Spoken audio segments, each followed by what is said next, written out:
NEET case में CBI की entry से लोग क्यों नहीं खुश हैं?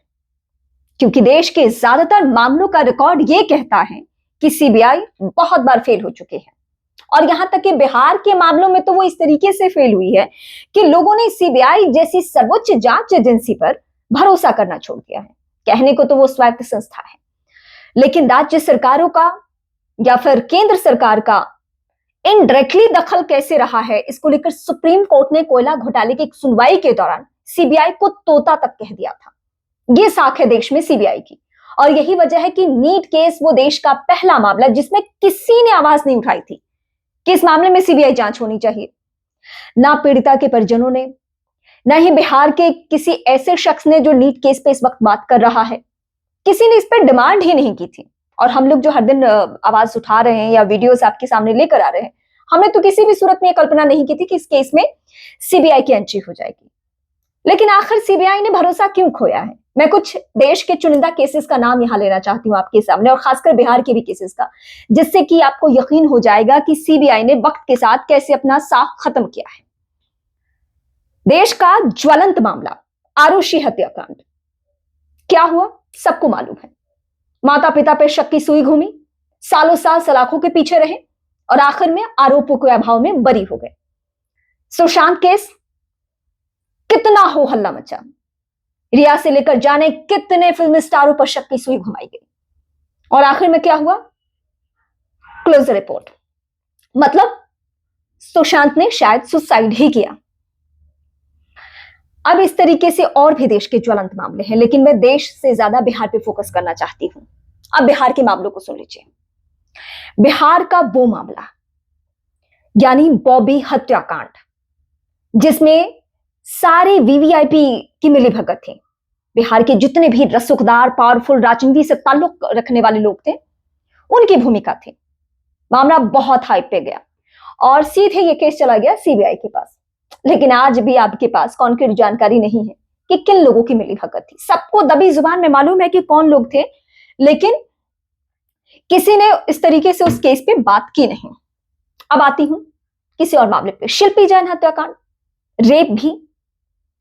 दो ऐसे लोगों का शव एक किसी राजनेता के कैंपस में, मतलब उसकी जहां पे गाड़ी लगती है, जो पार्किंग एरिया है, वहां पे उनका शव मिलता है। और उस केस में भी सीबीआई की एंट्री होती है। सबको मालूम था कि इसमें किन किन पावरफुल लोगों का हाथ है। तब की सत्तासीन सरकार के कई चंद चेहरे, करीबी, सिपहसालार, सबका नाम सामने आ रहा था। लेकिन इस केस में भी आज तक पता नहीं चल पाया। बिहार चुनाव के दौरान आपको याद होगा कि ये वही शिल्पी जैन मामला है जिसमें सम्राट चौधरी को लेकर कई सारे गंभीर और संजीदा सवाल प्रशांत किशोर ने उठाए थे, और तभी इस मामले को लेकर कुछ हुआ नहीं, क्योंकि उस मामले में भी सच्चाई नहीं निकलकर सामने आई। अब मैं थोड़ा और आती हूं आगे। ये है नौरूना केस, नौरूना हत्याकांड। एक ऐसी बच्ची जो नाबालिग होने के साथ साथ जिन लोगों का बिहार से ताल्लुक भी नहीं है। बहुत पहले वो लोग बिहार में बंगाली दंपत्ति थे और वो आके बसे हुए थे, और अपहरण का ऐसा मामला, और मैं आपके सामने क्लियर कर दूं कि यह अपहरण लालू एरा में नहीं हुआ था, नीतीश जी के गवर्नमेंट में।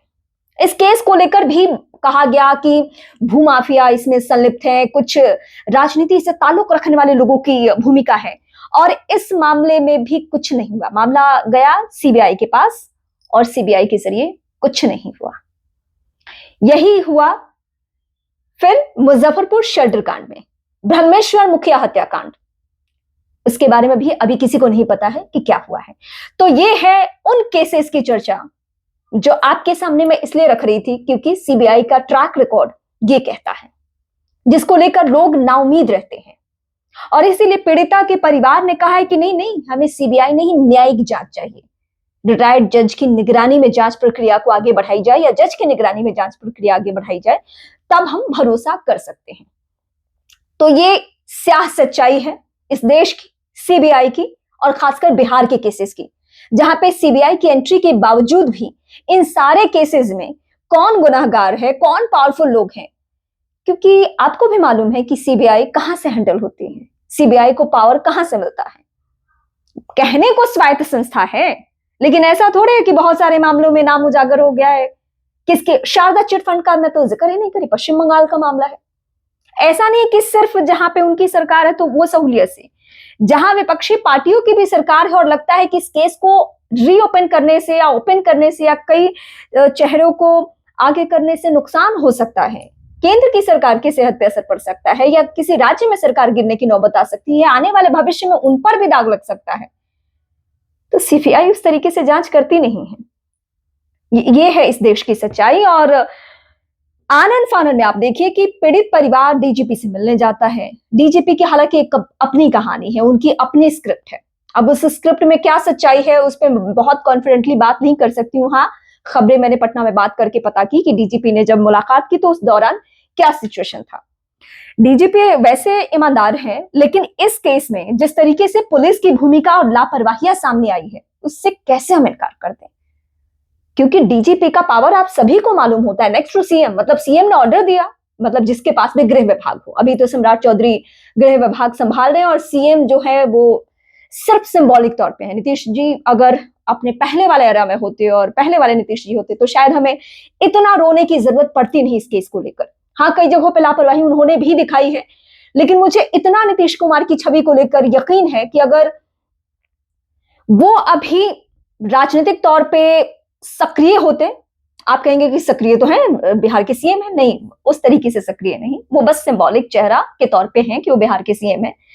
इस पूरे नीट केस में देखिए जिस बिहार के सीएम की छवि है कि महिलाओं को बहुत आगे बढ़ाया, बेटियों के लिए बहुत शानदार काम किया, उसके राज्य की एक बच्ची के साथ कुछ गलत हुआ है और सीएम का एक स्टेटमेंट सामने नहीं आता है। दुर्भाग्यपूर्ण है ये।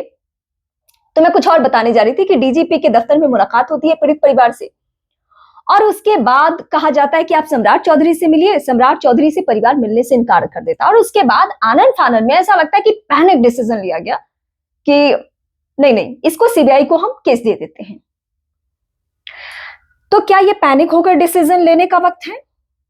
और क्या हम सबको ये जानने का अधिकार नहीं है कि एसआईटी की टीम का गठन हुआ, सीआईडी की एंट्री हुई, इन लोगों ने अपनी जांच में क्या क्या पाया?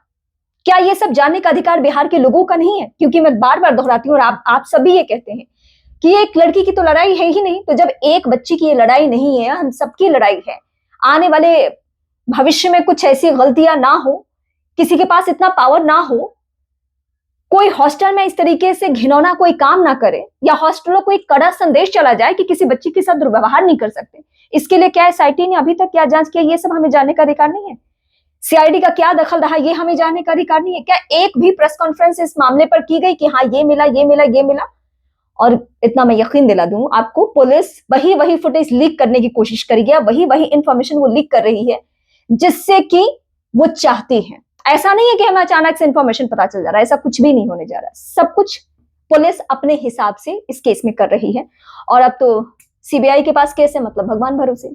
अब इंतजार कीजिए क्या हो सकता है। हम सबकी जिम्मेदारी है, इस केस में हम आवाज उठा रहे थे तो आगे भी उठाएंगे। फिलहाल आप कमेंट के जरिए बताइए कि देश के या फिर बिहार के इन सारे केसेस को लेकर या इस मामले में सीबीआई की एंट्री को लेकर आप क्या सोच रहे हैं।